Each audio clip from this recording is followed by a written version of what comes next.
Shrine's Legacy is a 16-bit RPG inspired by the SNES classics. Games like Terranigma, Illusions of Gaia, Soul Blazer, games like Secret of Mana, and A Link to the Past. If you love exploring vast overworlds, real-time combat, delving into puzzle-filled dungeons in search of hidden treasures, this might be the game for you. Set in the magical world of Ardemia, you join a pair of heroes as they try to unite the elements of magic and restore the Sword of Shrine. You know, your typical save the world plot. It can even be played in both single player and local co-op, which is always welcome in my book. Back in the 90s, you would have caught me and my brother sitting crisscross applesauce on the carpet in front of that CRT with two controllers in our hands, and we 100% would have been playing a game like Shrine's Legacy together, fighting over who got to play as the sword-wielding warrior. Shrine's Legacy is already out. It released on October 7th.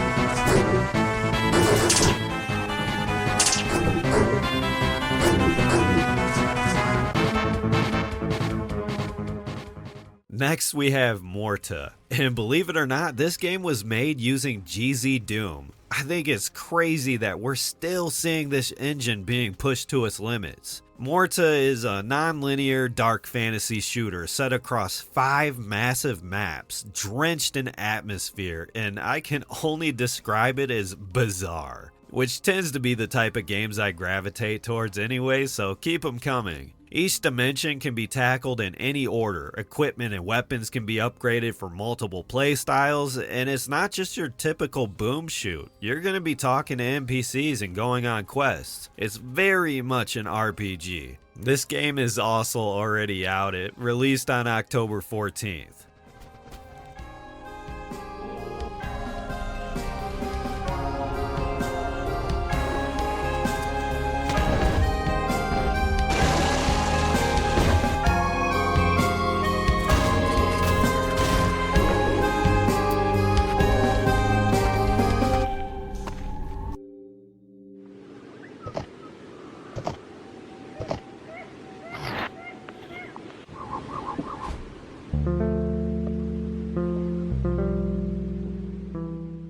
Now here's a game that really blew me away, and that's Spindle, an action-adventure game where you play as Death, accompanied by his trusty pig, and yes, you can pet the pig. What threw me off about this game is that on the surface, I thought it was going to be your typical top-down action game with pixel graphics. I was expecting more of a mission-to-mission style game. What I didn't expect was for this game to punch way above its weight and give me a classic Zelda experience with its own overworld, lock and key dungeon progression with creative puzzles and fun as hell boss fights. Spindle is a truly amazing little indie, and if you like games like Link's Awakening, oh, you're gonna love this one.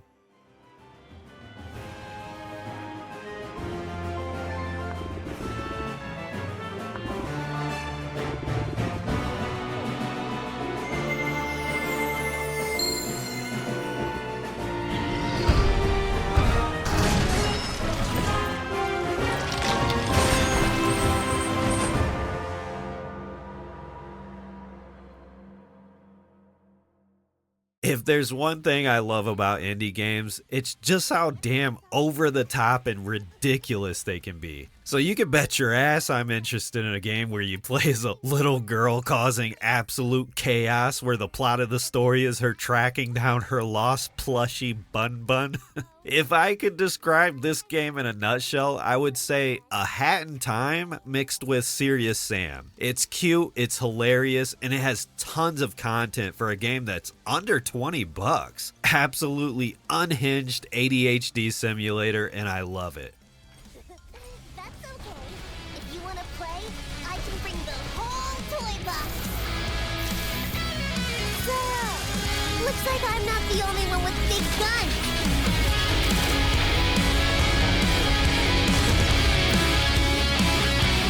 But I'm never giving up. From the abyss to the moon, I'll chase that thief anywhere. I'm getting my Bun Bun back, even if I have to fight things from my worst nightmares. But I guess this world has far more secrets than I thought.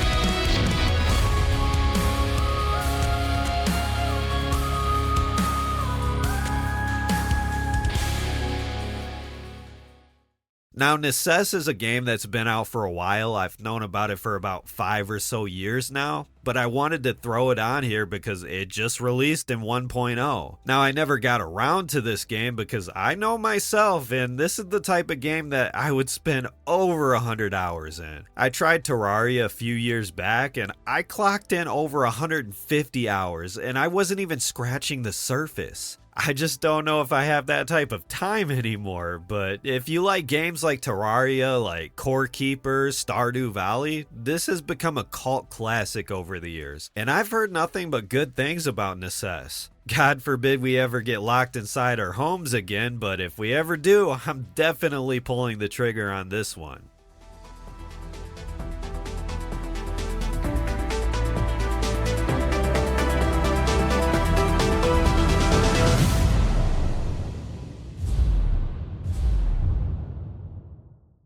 Okay, so you know how they say never judge a book by its cover? This game is the winner of the most generic title for a game I've ever seen, the most generic box art for a game I've ever seen. And the only reason I ended up clicking on it was because I was scrolling through Steam and my daughter seeing a picture of a puppy. And to my surprise, I'm like, alright, why the hell does this game have an overwhelmingly positive rating? It 100% looks like shovelware. Believe me when I tell you that My Little Puppy, yes, this game is called My Little Puppy, the game with the dumbest name ever that my 5-year-old daughter begged me to buy for her, ended up being one of the most polished and engaging experiences I've had in a long while with a game. I'm not even trolling you. In My Little Puppy, you play as a doggo sent down from heaven to track down its owner, and that's it. That's the whole premise. But the gameplay variety, the pacing, the environments you explore, the epic set pieces, how it's always throwing new gameplay mechanics at you constantly. This game is so high effort, it boggles the mind. Yeah, it's cutesy, and I can see that being a deal breaker for people, but if you're willing to look past that, it's an S tier indie.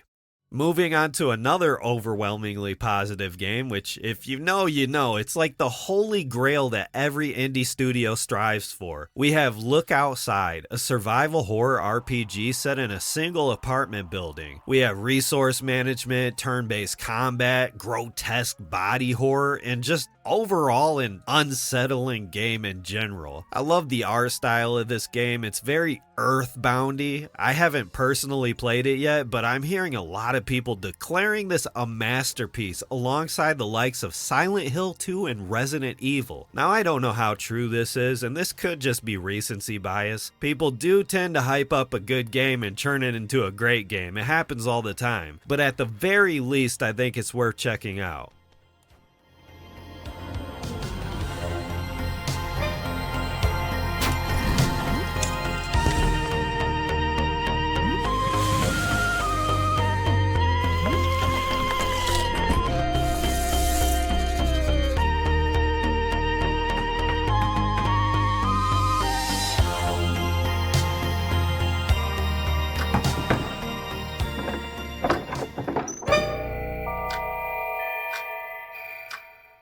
Next, we have a game about balls, no homo. And holy shit, Devolver Digital seems to be publishing banger after banger, because I'm seeing another overwhelmingly positive rating. This game is a brick-breaking, ball-fusing, base-building survival roguelite. To me, it kind of reminds me of Vampire Survivors mixed with a little bit of Cult of the Lamb. But that's just me. I tend to look at games at a surface level if I haven't played them yet. And bear with me, I try to get to these games when I can. There's just not enough hours in the day to play everything. I know some people will bash me like, Devin, how come you're showing off a game that you haven't even played yet? I don't know why I did that impression, and that's not the purpose of these videos. I'm just showing off games that I've wishlisted. These aren't little mini reviews, and Ball Pit happens to be one of those games I was really interested in. Enough to wishlist it. That doesn't mean I can't talk about it. Yeah, I don't have much to say about this game other than good job, Devolver Digital. This publisher has been knocking it out of the park lately.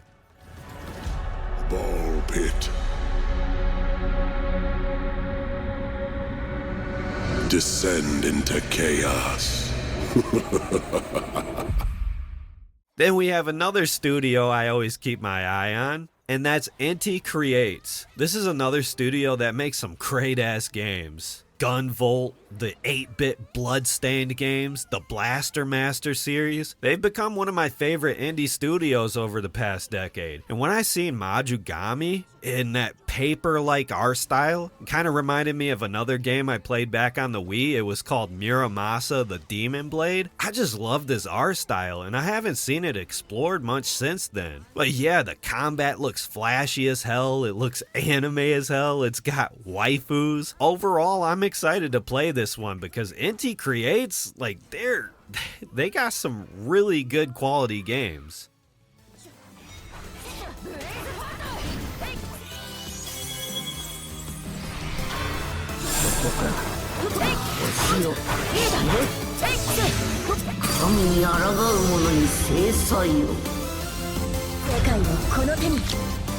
To escape Orchestra, a world of nightmare and illusion, Shiroha must shred it all to pieces. Majogami. Available now.